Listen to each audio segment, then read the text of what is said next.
கோட்டை பற்றி கேட்கலான்னு நினைக்கிறேன். விஜய் சொல்லவே வேண்டாம். எல்லா விதத்துலையும் பர்ஃபார்ம் பண்ணக்கூடிய ஒரு ஒண்டர்ஃபுல் ஹீரோ. கதையும் பிரம்மாண்டமான கதைன்னு பிரசாந்த் ஒரு தடவை சொல்லியிருக்காரு எனக்கு. ஒரு 5 வருஷம் பிரசாந்த் வந்து இந்த படத்துக்காக பாடியெல்லாம் டெவலப் பண்ணி பெருசாக்கி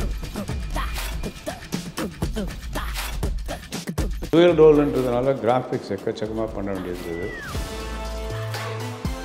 இந்த மூணு டான்சர்ஸுமே ஆடுறது வந்து ஒரு 3 பேருமே பாண்ட் டான்சர்ஸ். ஒரு பக்கம் கோட் வருது, இன்னொரு பக்கம் இந்த திரைப்படம் வர இருக்கு. Is that's a comeback actually? அவருக்கு வந்து கம்பேக்கே கிடையாது. கதை சொல்லும்போது ஒன்று சொல்கிறாங்க, அப்புறம் போகும்போது என்ன ஸ்ட்ரகிள்லாம் இருந்துச்சு? ஏன் இவ்வளோ தாமதம்? என்னதான் ஆச்சு? ஒரு டைரக்டர் அது வந்து அவர் வேற ஒரு படத்தினுடைய கமிட்மெண்ட்டோடு இருந்ததுனால இந்த படத்தில் கான்சன்ட்ரேட் பண்ண முடியல. ஸோ ஒரு நல்ல படம் எடுத்தும் அது சரியாக ரிலீஸ் பண்ண முடியாத சூழ்நிலையில் நாங்கள் வந்து சிக்கிட்டோம்.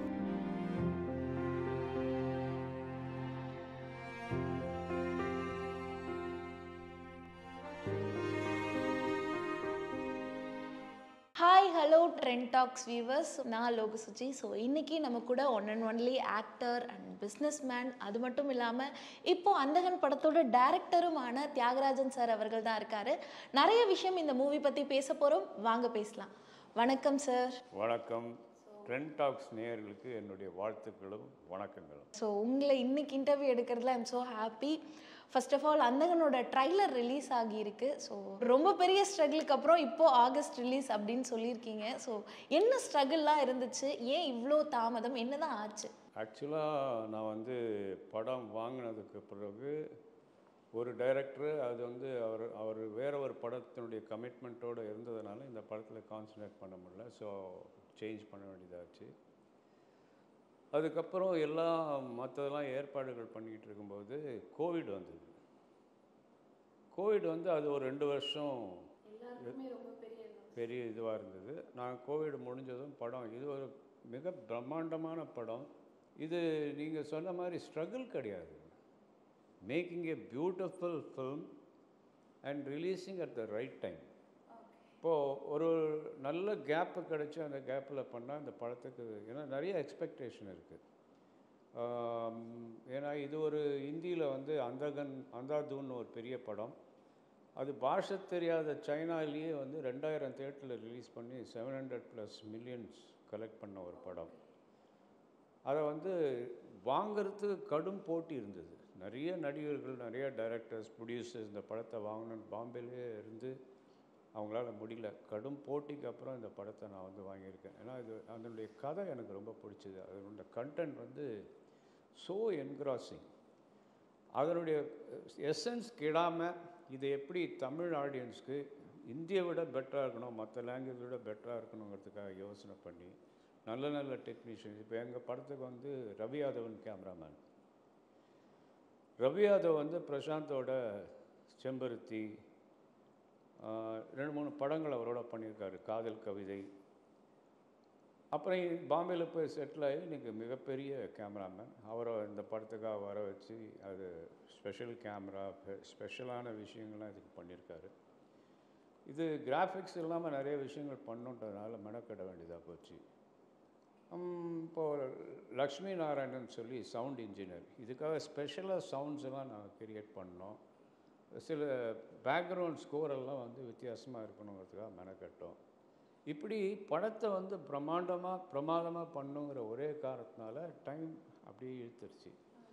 ஸ்ட்ரகிள் கிடையாது. ஓகே, ஒரு விஷயம் பெட்டராக கொடுக்கணும். வந்து எங்கேயுமே ஸ்ட்ரகிள். எல்லாம் கோஆப்ரேட்டிவ் ஆர்டிஸ்ட். ஒரு சின்ன சின்ன கேரக்டர் கூட நிறைய பிஸியஸ்ட் ஆர்டிஸ்ட் போட்டு படம் பண்ணோம். இதில் 2-3 மற்ற மியூசிக் டைரக்டர் சாங்ஸும் இதில் யூஸ் பண்ணியிருக்கோம். ஏன்னா சிச்சுவேஷன் அந்த மாதிரி.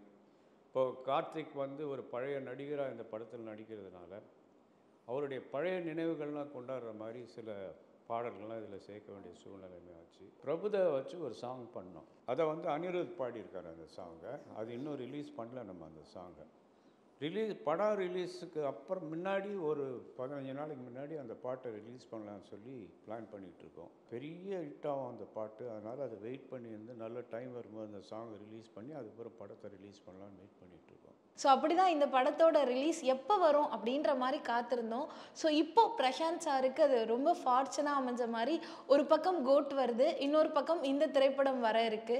ஸோ இதை எப்படி சார் பார்க்குறீங்க? இவ்வளோ நாள் தள்ளி போனது, இவ்வளோ நாள் கழித்து வர்றது ஏதோ ஒரு விதத்தில் நல்ல விதமாக தான் அமைஞ்சிருக்கா? தள்ளி போகல, அதுதான் சொல்கிறேன். ஸ்ட்ரகிளோ தள்ளியோ போகல. நம்ம வந்து பிளான் பண்ணிகிட்ருக்கோம், இது எந்த நேரத்தில் ரிலீஸ் பண்ணால் நல்லாயிருக்கும் அப்படிங்கிறதுக்கு பிளான் பண்ணி இப்போ அது அந்தகன் வந்து ஆகஸ்ட்டில் வருங்கிற மாதிரி அனௌன்ஸ் பண்ணியிருக்கோம். Okay sir. ஸோ இப்போ இது கோட்டுக்கு முன்னாடி வர்றதுக்கு ஏதாவது ரீசன் ஸ்பெசிஃபிக்காக இருக்கா? படம் முடிஞ்சு போச்சு, ரிலீஸ் பண்ணி தான் ஆகணும். ஓகே, அதுதான், வேற எந்த ரீசனும் இல்லையா sir? Okay okay, super sir. Prashanth சாரோட கெரியர், ஏன்னா இப்போ இந்த ட்ரைலர் நாங்கள் பார்த்ததுக்கு பிறகு அவருடைய அந்த கமெண்ட் செக்ஷனை பார்த்தீங்கனாலே come back for Prashanth sir, அவருக்கு மிகப்பெரிய கம்பேக்காக இருக்கும், அந்த மாதிரி நிறைய கமெண்ட்ஸை பார்க்க முடிஞ்சுது. ஸோ நீங்கள் இதை எப்படி பார்க்குறீங்க? Is that's a comeback actually? Prashanth வந்து பொன்னர் சங்கர்னு ஒரு படம், அது ஒரு ஹிஸ்டாரிக்கல் ஃபிலிம். அதுதான் முன்னோடி, நிறைய படங்களுக்கு முன்னோடி, தெலுங்குல ஆகட்டும் ஹிந்திலே ஆகட்டும் நிறைய ஹிஸ்டாரிக்கல் ஃபிலிமுக்கு அது ஒரு முன்னோடியாக இருந்த படம். அது வந்து கலைஞர் கருணாநிதி அவர்கள் எழுதின ஒரு நாவலை என்னை படம் பண்ண சொன்னார். அதுக்காக ஒரு 5 வருஷம் பிரசாந்த் வந்து அந்த படத்துக்காக அந்த வீரன் மாதிரி இருக்கிறதுக்காக பாடியெல்லாம் டெவலப் பண்ணி பெருசாக்கி அதுக்காக எக்ஸ்ட்ரா ஃபுட்டெல்லாம் சாப்பிட்டு அதில் டூயல் ரோல் வேறு நிறையா, அதில் வந்து அவருக்கு சேலஞ்சஸ் இருந்தது. டூயல் ரோல்ன்றதுனால கிராஃபிக்ஸ் எக்கச்சக்கமாக பண்ண வேண்டியிருந்தது. ஒரு லைவாக வந்து 5000 சோல்ஜர்ஸு 2000 டான்சர்ஸு இதை மாதிரி யூஸ் பண்ணி அந்த படத்தை எடுத்தோம். அதுலேயும் எக்கச்சக்கமான ஆர்டிஸ்ட், ராஜ்கிரண், அப்புறம் எக்கச்சக்கமான ஆர்டிஸ்ட் அந்த படத்தில். 5 வருஷம் ஆச்சு அந்த படம். அந்த படம் அண்டர் ப்ரொடக்ஷனே ஆச்சு. படம் எடுத்துட்டுலாம் டிலே ஆகலை. ஒவ்வொரு விஷயமா பண்ணும்போது ஒரு கோட்டையில் ஒரு சண்டை, அப்படி நீங்கள் அந்த படம் பார்க்கலன்னு நினைக்கிறேன். பார்த்துருக்கேன் சார், குஷ்பு மேம் நடிச்சிருப்பா. ஆமாம், அதில் எக்கச்சக்கமான ஆர்டிஸ்ட்டு, எக்கச்சக்கமான செலவுகள், அந்த ஹிஸ்டாரிக்கல் செட்ஸ் இதெல்லாம் இருந்ததுனால இட் ஹஸ் டேக்கன் 5 years. அந்த படம் ரிலீஸ் ஆச்சு. அதுக்கப்புறம் நாங்கள் வந்து மம்பட்டியான்னு ஒரு படம், என்னுடைய படத்தை, அதாவது ஒரு நடிகர் அவர் நடித்த படத்தை அவருடைய சன்னை வச்சு தயாரித்து டைரக்ட் பண்ணுறதுங்கிறது ஹிஸ்ட்ரியிலே தான் ஃபஸ்ட் டைம், வேர்ல்டு ஹிஸ்ட்ரியிலேயே. அந்த படம் ரிலீஸ் ஆச்சு, அதுவும் நல்லா போச்சு. தமன் மியூசிக் பண்ணியிருந்தார், மியூசிக் பெரிய ஹிட்டான படம். அதுக்கப்புறம் சாகசன் ஒரு படம், அது ஜப்பான், மலேசியா, சிங்கப்பூர்லலாம் போய் ஷூட் பண்ணோம். அதுக்கும் தமன் தான் மியூசிக். அதில் அனிருத், நிறையா சிங்கர்ஸ் இருந்தாங்க. மோஹித் சவான்லேருந்து ஸ்ரேயா கோஷல்லாம் பாடியிருப்பாங்க அதில். அதுக்கப்புறம் ஒரு படம் பண்ணோம், ஜானின்னு ஒரு படம். அந்த படம் சரியான டைமில் ரிலீஸ் பண்ணாதனால அதை வந்து வேறு சில படங்கள் வந்து அதை ரிமூவ் பண்ணுற மாதிரி ஆகிப்போச்சு தியேட்டர்லேருந்து. ஒரு நல்ல படம் எடுத்தும் அதை சரியாக ரிலீஸ் பண்ண முடியாத சூழ்நிலையில் நாங்கள் வந்து சிக்கிக்கிட்டோம். அப்படி இருக்கிற நேரத்தில் இப்படி ஒரு படத்தை இவ்வளோ நாங்கள் சிரமப்பட்டு எடுத்துக்கிட்டு இருக்க படத்தை டப்புன்னு ஒரு ஏரியாவில் விட்டு திரும்பி வேறு காம்படிஷன் படங்கள் வந்து இதை வந்து அமைக்கிறக்கூடாதுங்கிறதுக்காக நிறையா மெனக்கெட்டு இதை எப்படி ப்ரமோஷன் பண்ணலாம், எந்த விதமாக பண்ணலான்னு சொல்லி பிளான் பண்ணிக்கிட்டே வந்து இப்போ கடைசியாக இப்போது ஆகஸ்ட் ரிலீஸ் பண்ணலான்னு சொல்லி அனௌன்ஸ் பண்ணியிருக்கேன். இன்னும் அந்த ஆகஸ்ட் ரிலீஸ் தான் சொல்கிறோம் தவிர தேதி கூட இன்னும் ஃபிக்ஸ் பண்ண. ஓகே சார், அதுவுமே நிறைய பேர் கேட்டுட்டு இருக்காங்க, டேட் என்னவா இருக்கு? ஒரு ஸ்ட்ரகிள் தான் இப்போது. எப்படி ஸ்ட்ரகிள்னா, எந்த தேதியில் பண்ணால் வேறு படங்கள் காம்படிஷனில் வராது, எப்படியும் ஒரு 2 weeks கேப் இருந்தால் தான் இப்போல்லாம் வந்து படத்தை வந்து காம்படிஷன் இல்லாமல் சிங்கிள் சோலோவாக ஒரு தேட்டரில் ஓட்ட முடியும். இதுதான் ரீசன். அதனால் அவருக்கு வந்து கம்பேக்கே கிடையாது. இப்போ அவர் வந்து படங்கள் இல்லாமல் எங்கேயாவது இருந்து ஒரு 10 வருஷம் பொறுத்து திரும்பி வந்து படங்கள் நடித்தார்னா நீங்கள் சொல்கிற கம்பேக்கெல்லாம் நான் ஒத்துக்குவேன். ஆனால் அவர் படங்கள் பண்ணிக்கிட்டு தான் இருக்கார். இப்போ அவருக்கு வேறு படங்கள் வரணும், வேறு யாராவது வச்சு படம் பண்ணணுங்கிற அவசியமும் கிடையாது அவருக்கு. அவர் நினச்சா அவரால் எப்போ வேணாலும் படம் பண்ணிக்க முடியும், பண்ணிக்கலாம். ஸோ நீங்கள் வந்து சோஷியல் மீடியாவில் ஆக்டிவாக இருக்கீங்கன்னு நினைக்கிறேன். ஸோ நிறைய விஷயங்கள் வந்து இப்போ மீமாக போயிட்டுருக்கு. அதில் முக்கியமான விஷயம் நான் இதை உங்ககிட்ட கேட்கணும்னு நினைக்கிறேன். இந்த அந்தகனுக்கான போஸ்டர் வந்து நிறையவே வந்துச்சு. ஸோ எல்லாத்துக்குமே போஸ்டர் போடுறீங்களே அப்படின்ற மாதிரி மீம் நிறைய வந்துருந்துச்சு. அதை நீங்கள் பார்த்தீங்களா?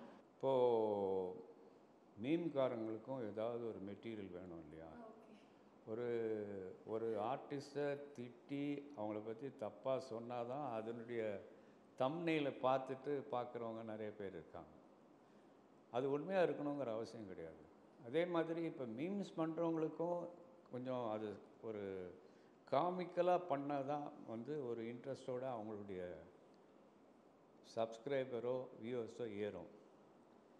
அவங்களுக்கு இது ஒரு மேட்ரு கிடச்சிது. இப்போது நம்ம வந்து ஒருத்தர் வரானுங்க, குட் மார்னிங் சொல்கிறோம், இல்லைன்னா ஃபோனில் வந்து ஹாப்பி பர்த்டே சொல்கிறோம். இது தப்பு கிடையாது. எப்போ பார்த்தாலும் ஹாப்பி பர்த்டே, வருஷம் வருஷம் பர்த்டே வருது, நீ ஏன் எனக்கு ஹாப்பி பர்த்டே சொல்லணும் யாரும் சொல்ல முடியாது. ஒரு வருஷத்துக்கு இவ்வளோ பண்டிகைகள் வரும்போது ஒவ்வொரு பண்டிகைக்கும் நம்ம வந்து விஷ் பண்ணுறோம். படம் வருதுன்னு யாருக்குமே சொல்லலையே. படம் அதாவது பண்டிகைகள் வரும்போது நம்மளுடைய ஃப்ரெண்ட்ஸை வெல்விஷர்ஸை நம்ம வந்து விஷ் பண்ணுறோம். எங்கள் டீம் சார்பாக ஒரு விஷஸ், அவ்வளோதான். நாங்கள் இன்றைக்கி படம் வருதுன்னு சொல்லி அதை தள்ளவே இல்லையே. மீம்ஸ்காரங்க வந்து எனக்கு வந்து exam I must thank the memes guys because they kept this movie alive. இது ஒரு பப்ளிசிட்டி தான் எனக்கு. அந்த பப்ளிசிட்டியில் அந்தகன் வந்து பெரிய லெவலில் இப்போ பேசப்படுற ஒரு படமாக மாறிடுது. அவங்களுக்கு நான் தேங்க்ஸ் சொல்லிக்கிறேன். Okay sir. ஸோ பிரசாந்த் சாருக்கு வந்து இந்த அந்தகன் படம் ரிலீஸ் ஆனதுக்கு பிறகு அடுத்தடுத்த படங்கள் வரும் அப்படின்னு எதிர்பார்க்கலாமா? இந்த மாதிரி இருக்கு. இப்போ ஒரு 2-3 பெரிய படங்கள் கமிட்மெண்ட்டில் இருக்கார். அதனுடைய அனௌன்ஸ்மெண்ட்டு இந்த அந்தகன் படத்துக்கு அப்புறம் வரும். அந்தகன் படம் ரிலீஸ் ஆனதுக்கு பிறகு நம்ம அதுக்கான அனௌன்ஸ்மெண்ட்டை எதிர்பார்க்கலாம். இப்போ அவர் கண்டினியூஸாக நிறைய, ஆனால் அவர் வந்து இனிமேல் சின்ன படங்கள் பண்ண முடியாது எப்போவுமே. இப்போது பொன்னர் சங்கர் மாதிரி ஒரு பிரம்மாண்டமான மாம்பெரும் சரித்திர படம் பண்ணதுக்கப்புறம் நிறைய கதைகள் வருது, அவர் கேட்குறாரு. அவருக்கு ஒர்க் இருந்தால் மட்டும்தான் அந்த கதைகளை அக்செப்ட் பண்ணுறாரே தவிர, அவருக்கு பிரம்மாண்டம் வேணும், ஒரு 1000 பேர் ஆடணுங்கிறதுலாம் இல்லை. அவருக்கு நடிப்புக்கு தீனி போடுற மாதிரி கதைகள் வரும்போது அதை அக்செப்ட் பண்ண, அது மாதிரி ஒரு 2-3 படம் இப்போ அக்செப்ட் பண்ணியிருக்காரு. பெரிய படங்கள் அப்படின்னோடனே நான் நெக்ஸ்ட்டு கோட்டை பற்றி கேட்கலான்னு நினைக்கிறேன். ஸோ ஆப்வியஸாக உங்ககிட்ட ஏதாவது ஒரு சின்ன கான்வர்சேஷன் இருந்திருக்கும், பிரசாந்த் சார் நடித்தது எப்படி, என்ன ஏது அப்படின்னு சொல்லிட்டு. ஸோ நீங்கள் கோட் பற்றி என்ன கேள்விப்பட்டீங்க? கோட் ஒரு பிரம்மாண்டமான படம். அதை எடுக்கிறது ஒரு மிகப்பெரிய கம்பெனி, ஃபிலிம் கம்பெனி ஏஜிஎஸ். அதை டைரக்ட் பண்ணுறவரும் மிகப்பெரிய சக்ஸஸ்ஃபுல் டைரக்டர். இதெல்லாம் நாங்களே கேட்டுட்டோம் சார். நீங்கள் உங்களோட சைட்லேருந்து பர்சனலாக நான் தான் சொல்கிறேனே, இவ்வளோ கிராண்டியூர் இருக்குது அந்த படத்தில். அதில் வந்து கதையும் பிரம்மாண்டமான கதைன்னு பிரசாந்த் ஒரு தடவை சொல்லியிருக்காரு எனக்கு. அதனால தான் அதை அக்செப்ட் பண்ணியிருக்காரு. அது படம் வந்து பெரிய எக்ஸ்பெக்டேஷன் இருக்குது அந்த படத்துக்கு.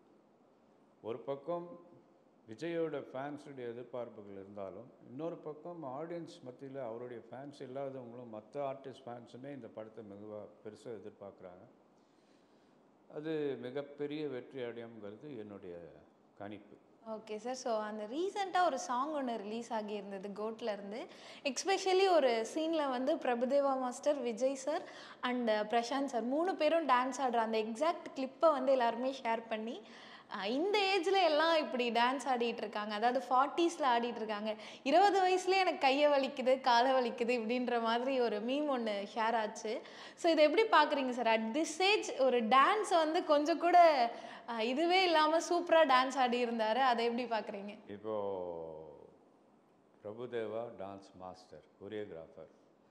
அவர் டெய்லி இன்றைக்கும் வீட்டில் வந்து எக்ஸசைஸாக டான்ஸ் ஆடுறதா நான் கேள்விப்பட்டேன். அவர் கூட ஒரு 2-3 டான்ஸஸ் வச்சுக்கிட்டு ஒரு 2 or 3 hours எவ்ரிடே ப்ராக்டிஸ் பண்ணுறாருன்னு. விஜய் சொல்லவே வேண்டாம், is a born dancer, is a wonderful dancer.